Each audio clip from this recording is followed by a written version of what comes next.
Bonjour, bienvenue dans ce point bourse du 3 février 2025. Alors encore beaucoup de choses à dire sur les marchés aujourd'hui, notamment avec les nouvelles annonces de Donald Trump sur les droits de douane. Il en avait parlé en fin de semaine dernière. On a des nouvelles annonces aujourd'hui. On va voir ce que ça peut impliquer sur les marchés. On va également parler de l'agenda de la semaine avec les chiffres macroéconomiques qui vont tomber. Pas mal de chiffres cette semaine.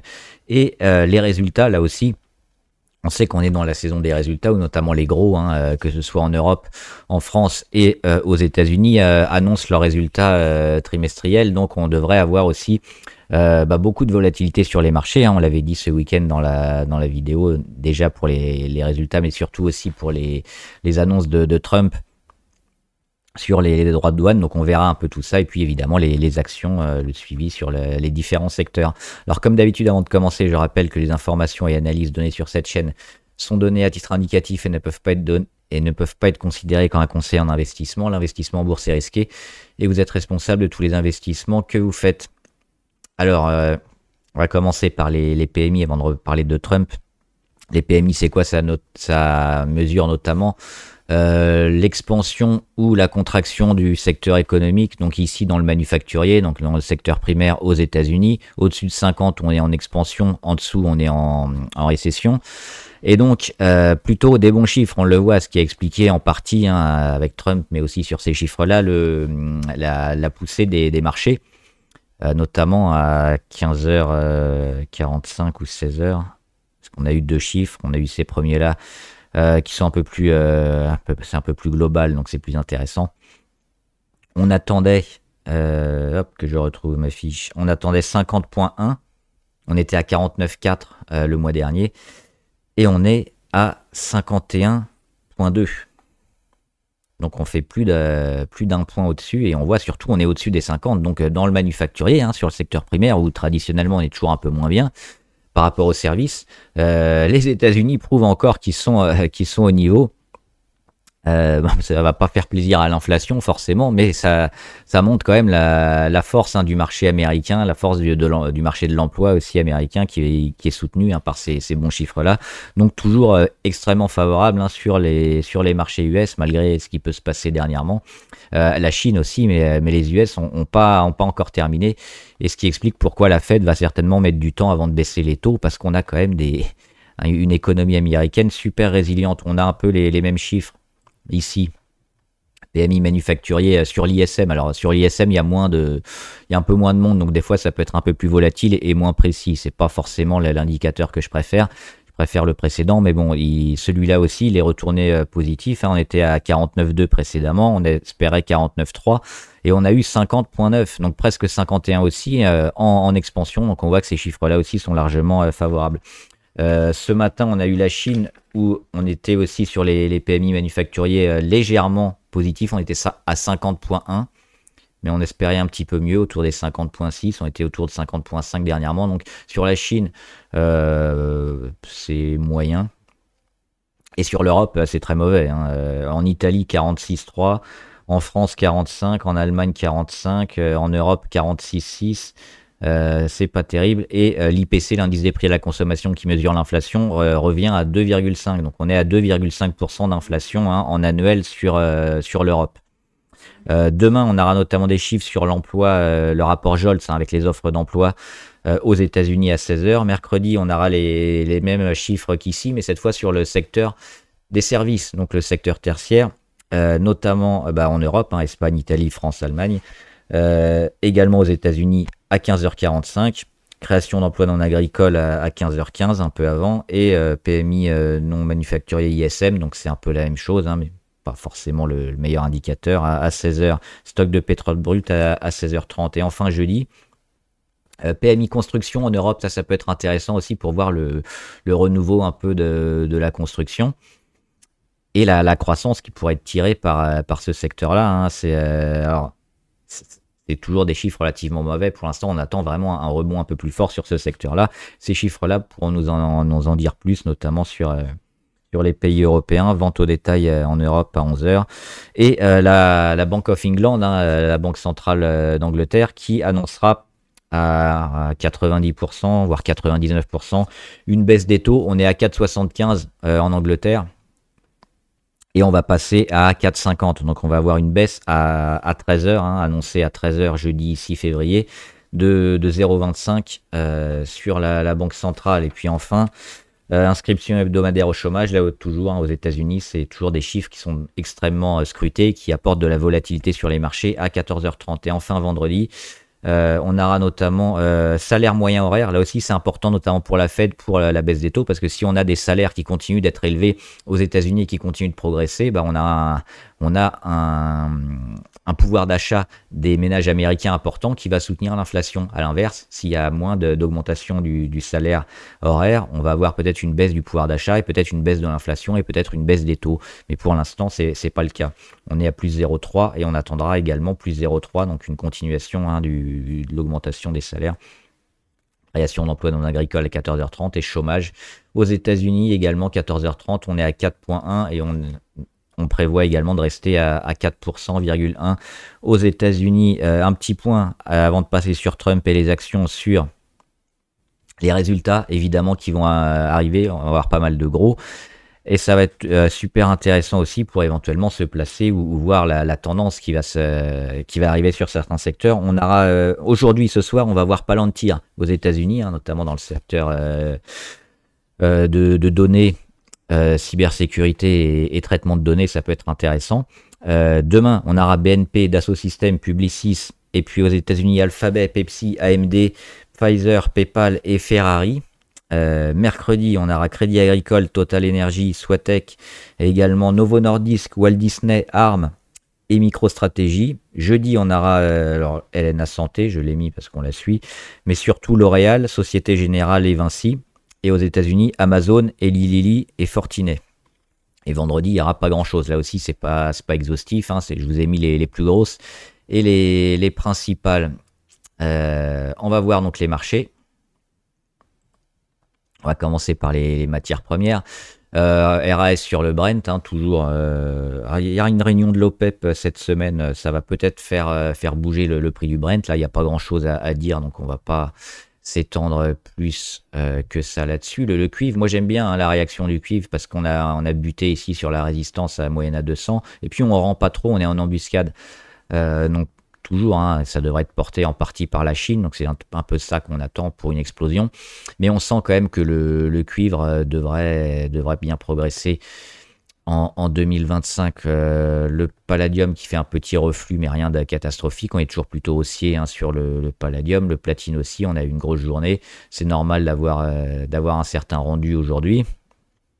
Et surtout l'or et argent. L'or, nouveau plus haut historique pour l'or. On est allé à 2830,85 sur l'once d'or. Toujours haussier, on l'a dit, on va certainement taper les 3000 cette année en 2025. Donc, éventuellement les minières or. Et puis en parlant des minières or, une des plus intéressantes dernièrement, qui donne des signaux très positifs, c'est Harmony Gold. Elle est beaucoup plus forte que les autres. Elle a des mines notamment en Afrique du Sud et elle donne des résultats super intéressants. Donc c'est plutôt une minière à privilégier par rapport aux autres. Et l'argent, on est aussi sur l'argent, on l'avait dit ici notamment fin décembre, et elle confirme ses rachats, et on devrait aussi, alors le mouvement est un peu moins fort que sur l'or, mais on devrait avoir probablement 2025 aussi intéressant sur l'argent. Il faudrait un peu plus de croissance économique par rapport à l'or sur l'argent pour progresser. Et enfin, on va voir les indices avec notamment le CAC 40 et le CAC qui perd 1,2 et qui ne perd quasiment que 1,2. Alors on a eu ces chiffres sur les PMI, mais on a eu également l'annonce de Donald Trump. Alors pour revenir à Trump, il avait annoncé fin de semaine dernière des droits de douane très, très hauts, notamment 25% sur le Mexique, 10% sur les énergies en provenance du Canada et 25% sur les autres produits en provenance du Canada, 10% sur la Chine. Donc c'est des taxes supérieures, des surtaxes par rapport aux taxes habituelles que tous les pays ont déjà sur les importations. Et on a eu une demi-bonne nouvelle, on va dire, parce que dans sa lutte contre le trafic de drogue et le fentanyl, qui vient en partie du Mexique, Donald Trump a eu récemment le président mexicain, Et ils se sont entendus pour lutter. Et le président mexicain, on le voit, qui envoie... ajouter que son gouvernement avait accepté d'envoyer 10 000 soldats de la garde nationale à la frontière pour éviter le trafic de drogue, en particulier de fentanyl, vers son voisin américain. Donc, Donald Trump est content parce qu'il a obtenu une partie de ce qu'il voulait. Donc, c'est ça, hein, les droits de douane, ça sert notamment de moyen de pression pour obtenir des accords sur d'autres domaines. On en avait parlé dernièrement. Donc, là, c'est plutôt réussi. Donc, ce qu'il a fait, c'est qu'il a décalé probablement d'un mois les taxes douanières de 25% sur le Mexique. Alors peut-être après pour les supprimer, peut-être pour les conserver, on verra. C'est ce qui va se passer maintenant, et notamment la lutte contre le trafic de drogue et la coopération du gouvernement mexicain. Et si ça se passe bien, il y aura pas de sanctions. Donc Donald Trump, il se sert de ça actuellement, des surtaxes douanières, pour obtenir des faveurs sur certains domaines. Pour le Canada, on n'a pas de nouvelles, hein, ça va entrer en vigueur demain normalement, donc s'il n'y a pas de changement de dernière minute, le Canada va se prendre 25% sur la plupart de ses exportations vers les US et 10% sur l'énergie. Et l'Europe, on verra bientôt. Donc c'est en tractation, c'est en discussion. Et si Donald Trump n'a pas satisfaction, il va mettre en place des barrières douanières importantes. Donc le CAC, qui en suivant les marchés US, notamment avec les PMI qui étaient plus intéressants, on l'a vu en début sur les graphiques, et l'accord sur le fentanyl et le Mexique, on est remonté un peu, parce que évidemment, gap baissier sur les accords douaniers, on a perdu autour de 2% facile, même un peu plus durant la journée, et puis on remonte un peu sur ces bonnes nouvelles, probablement une ouverture sur des tractations aussi qui arriveront en Europe. On va regarder en gros le CAC, on l'avait dit, les résultats maintenant. Il faudra attendre les gros, mais les plus gros et les grosses pondérations sont déjà passées, donc on devrait construire sur ces niveaux-là. Maintenant, ce qui nous intéresse, c'est un peu la force du rendu sous les 8000. Est-ce qu'on va s'accrocher au 7008 ou au 7006? On voit qu'on est aussi en phase de conso sur les indicateurs, notamment la MACD et puis le RSI aussi. On est monté très haut, donc la phase de conso, elle était quasi inévitable. Maintenant, c'est de voir sur quel niveau on consolide. On va regarder en détail les grosses variations.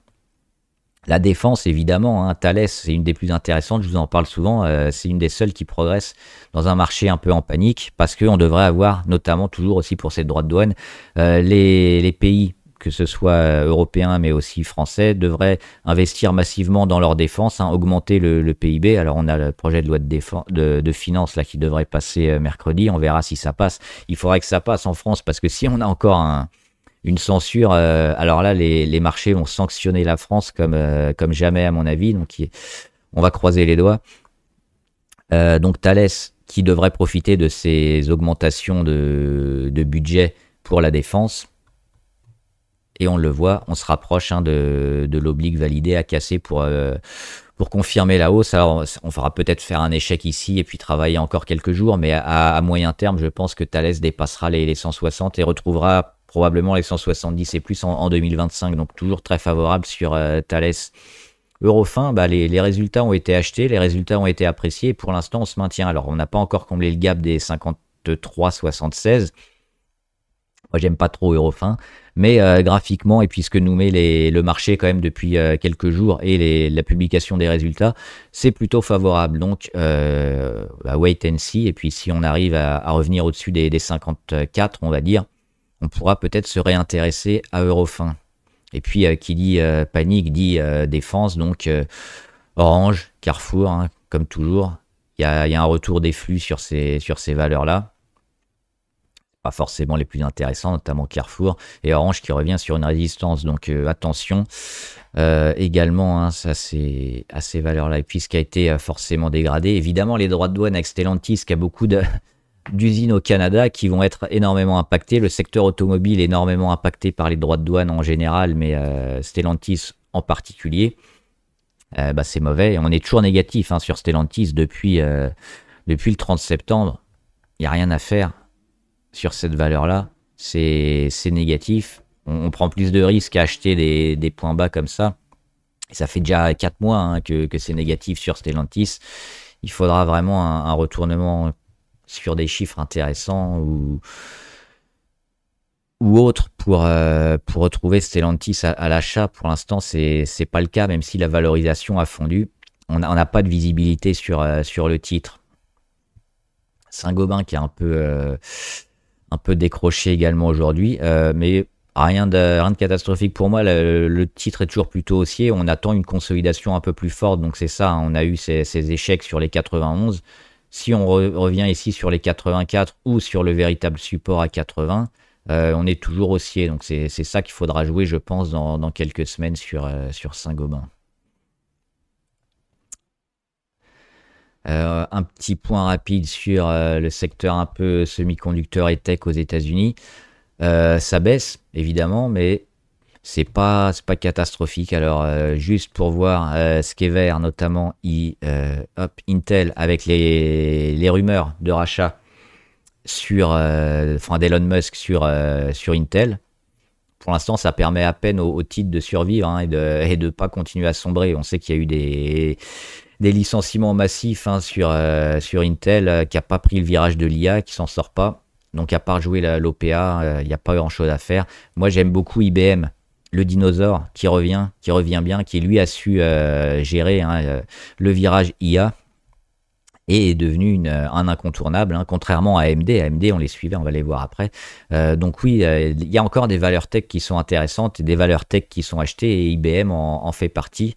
On en avait parlé hein, récemment, notamment en fin d'année ici. Et les résultats ont été achetés, donc toujours très favorable sur IBM, à l'inverse d'AMD, qui devait concurrencer Nvidia dans un secteur un tout petit peu moindre, parce que Nvidia a la top qualité et AMD se positionnait un tout petit peu en dessous, mais on voit que ça n'a pas fonctionné sur AMD, gap baissier, et depuis on fait que baisser. On a cassé les supports un à un, et on est toujours dans cette phase hein, de baisse sur AMD qui va peut-être nous amener ici sur les 104. En tout cas, on le voit. Hein. Gap baissier, bah, ça veut dire alerte et il faut surtout, même un ici que j'ai pas noté qui est petit, il faut éviter de rentrer sur ces valeurs-là. Et là, on est en dessous de tout, en dessous de toutes les moyennes. Ça peut durer longtemps, ça peut durer une semaine comme encore 3 à 6 mois. Donc c'est des valeurs sur lesquelles il faut surtout pas rentrer tant qu'on n'a pas un signal très fort de changement de tendance. Et puis évidemment Nvidia. Nvidia, on le voit hein, ici, qui était, on va nettoyer un peu, qui était en phase de rattrapage, on va dire, autour de sa moyenne à 200, hein, suite aux annonces, notamment de DeepSeek, puis de Trump. Elle a du mal, elle décroche un petit peu aujourd'hui. Moi je pensais qu'il y avait quand même un petit risque hein, sur Nvidia à court terme. Maintenant, à moyen terme, ça me semble quand même solide. Je pense qu'il faut laisser un peu la valeur peut-être souffrir et être un peu survendu et se réintéresser sur des niveaux de valorisation un peu plus bas. Parce que la visibilité, elle devrait quand même revenir et elle sera relativement importante, je pense, malgré le niveau de valorisation. Donc oui, acheter les 100, ça me semble intéressant. Je crois que c'est le 26 février les résultats d'NVIDIA, donc on a encore un peu de temps.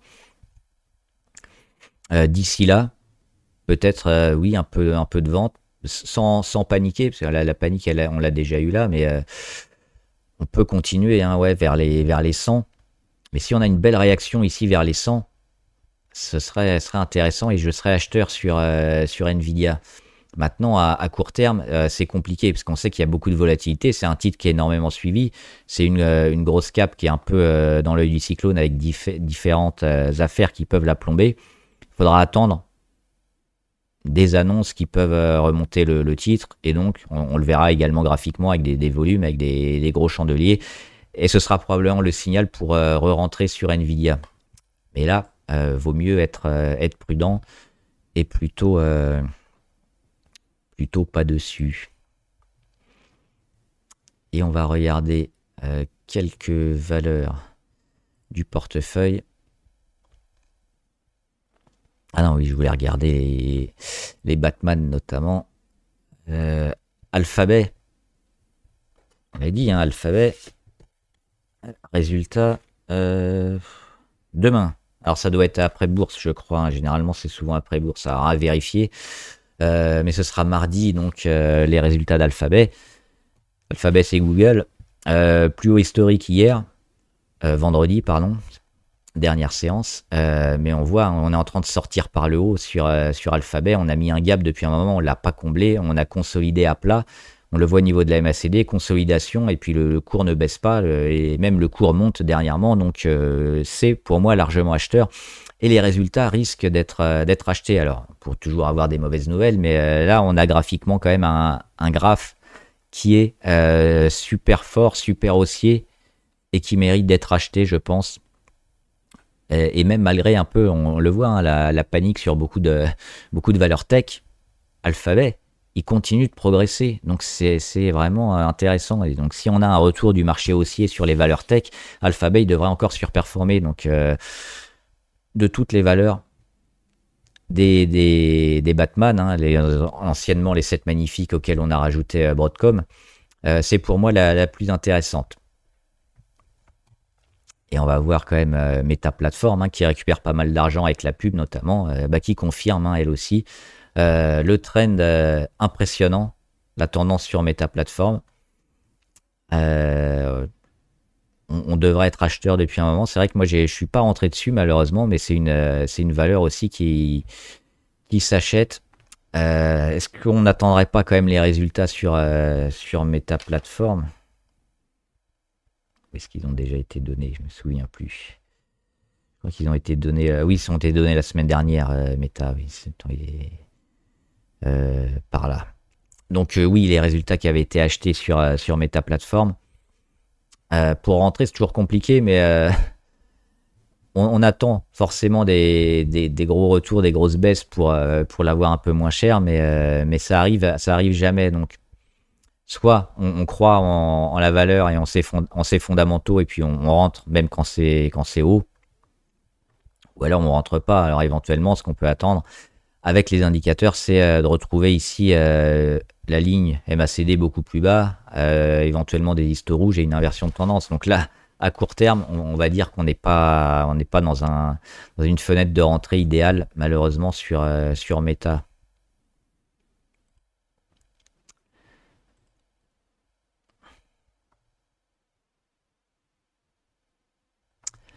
Et quelques valeurs, alors quelques valeurs du portefeuille, toujours favorables sur Hoffman. Alors c'est une petite valeur, mais PMI Construction a surveillé cette semaine, et puis le secteur de la construction notamment, hein, bas carbone.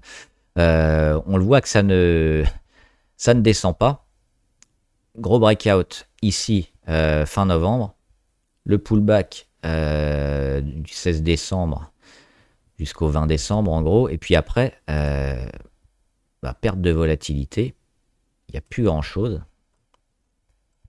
On a une petite congestion qui se met en place, et on espère que ça casse franchement pour relancer la machine sur Hoffman. Il y a pas mal de contrats, hein, qui ont été re-signés, donc toujours bien positif sur cette valeur que j'aime beaucoup. Et on va voir quelques autres valeurs. Alors j'ai pas dû les mettre en portefeuille. Ça va être en alerte. On va voir quand même Walmart, hein, toujours le marché américain avec le pouvoir d'achat des Américains qui se dément pas. Et Walmart qui continue, là aussi, c'est un peu un trend à la Meta Platform.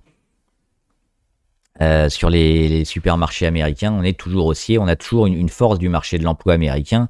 L'inflation qui a baissé un peu quand même. On a été très haut, alors on n'arrive pas sur les 2%, mais on est autour des 3%. On a quand même un peu baissé, donc le pouvoir d'achat américain revient un petit peu, et toujours porté par les investissements faits dans l'IA. Hein. On parlait de Vision Group qui avait créé un partenariat avec Walmart, notamment sur les étiquettes électroniques, qui permet aussi de mieux gérer les stocks de Walmart et les habitudes des consommateurs. Et donc l'IA, ça sert aussi à améliorer les marges, hein, sur les supermarchés. Ce que Carrefour devrait faire, je crois qu'ils ont aussi des étiquettes un peu du même genre. Je ne sais pas si c'est Vision Group ou pas. Mais pour l'instant, ils n'arrivent pas à avoir des chiffres aussi impressionnants que Walmart, hein, l'américain qui continue et qui est sur un plus haut historique. On le voit actuellement, d'ailleurs, depuis quelques minutes. Nouveau plus haut sur Walmart, donc fortement corrélé au marché américain et au pouvoir d'achat. Et je voulais voir aussi quelques valeurs, notamment en Chine, Xiaomi, hein, on parlait des téléphones portables qui reviennent un petit peu, notamment le secteur des téléphones portables et des PC en augmentation et en rebond en 2025, et notamment Apple qui perdait un peu de part de marché, notamment des Chinois, beaucoup de smartphones chinois sur le marché qui explosent, et on voit Xiaomi qui revient sur sa grosse résistance, on avait parlé il y a quelques jours, et qui l'a cassé finalement. On est revenu dessus le 3 janvier, et boum, on le casse le 27 janvier. Là, on revient un petit peu, mais c'est probablement quelque chose à acheter aussi, hein, sur la Chine, de voir Xiaomi gagner comme ça des parts de marché. Alors, pareil, la tendance, elle est énorme, elle est impressionnante, mais elle se dément pas. On pourrait peut-être avoir une super tendance ou espérer un support autour des 4,76. Là, Xiaomi, je l'ai pris au Nasdaq OTC, hein, donc 4,76, c'est en dollars. Ça pourrait être intéressant, hein, cette valeur-là, je pense. Moi, j'avais peut-être espéré une tasse avec Lance, mais Lance, elle a fait à peine un mois, même pas 2-3 semaines. Donc, on a quand même une grosse force acheteuse sur cette valeur-là, sur Xiaomi.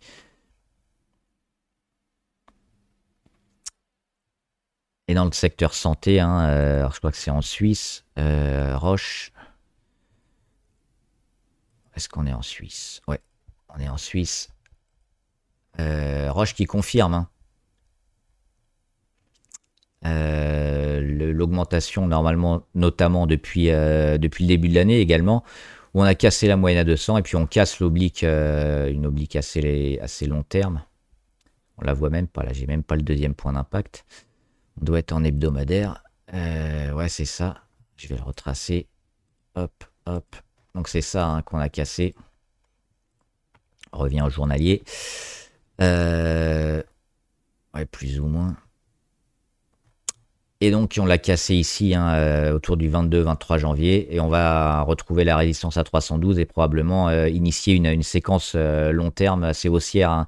Secteur santé intéressant sur beaucoup de valeurs. Il y a beaucoup de valeurs comme ça. On parle de Biomérieux, AbbVie, Roche, enfin beaucoup de secteurs pharma comme ça qui sont, je pense, à acheter, hein, au mois de janvier. Bon, on est maintenant en février, ça devrait continuer. Et on va finir avec les valeurs abonnées. Alstom. Alors Alstom, ça y est, on consolide enfin. On est monté quand même super haut. Il y avait ici le plan de refinancement, hein, notamment une dette énorme sur Alstom. Le plan de refinancement qui a été largement acheté par le marché. On n'a fait que monter. On était on était même sous les 15, hein, on était autour des 14. Pour arriver sur les 23. Et phase de conso, on revient ici sur les 19. Un support, résistance support intéressant, parce que bien marqué.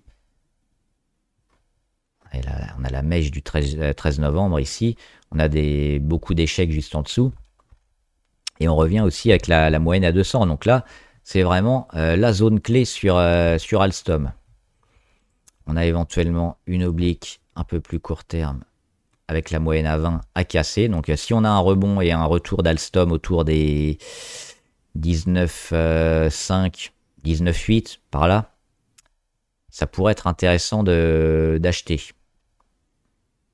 Donc là, ce qu'on attend, c'est la réaction, hein, normalement sur niveau clé sur Alstom.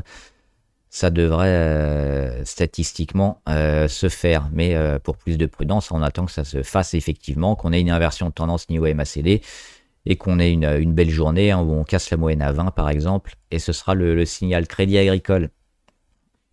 Les résultats aussi, Crédit Agricole mercredi, hein, donc ce sera demain la dernière journée pour jouer les résultats éventuellement. On n'est pas revenu sur notre plus haut ici sur les 15. On a toujours le petit gap. On commence a priori le pullback là parce que on a fait le gap baissier, mais dernièrement, ça a été racheté, hein. On voit qu'il n'y a pas trop de panique.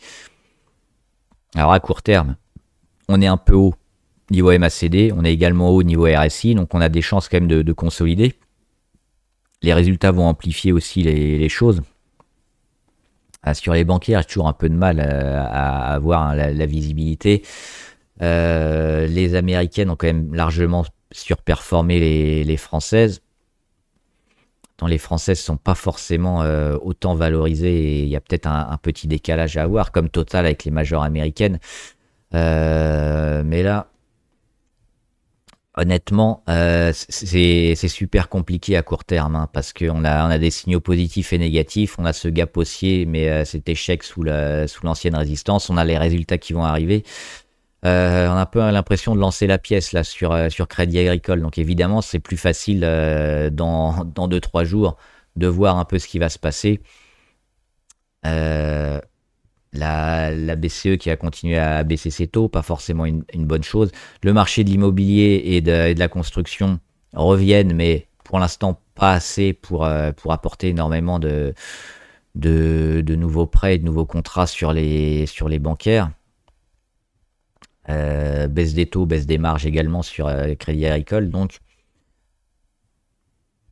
on a quand même une petite sous-valorisation et puis un marché qui va revenir, mais ouais, ça devrait zigzaguer par là et il faudra attendre des chiffres macro un peu meilleurs pour Crédit Agricole, je pense. Donc, plutôt pareil, attendre un peu les résultats et que ça redevienne meilleur, sauf si on a des signaux très forts, hein, qu'on verra sur le marché avec le retour rapide sur les 14,6 ou à contrario, hein, un comblage de gap vers les 13,5 plutôt à observer. Et je ne prendrai pas position d'un côté ou de l'autre.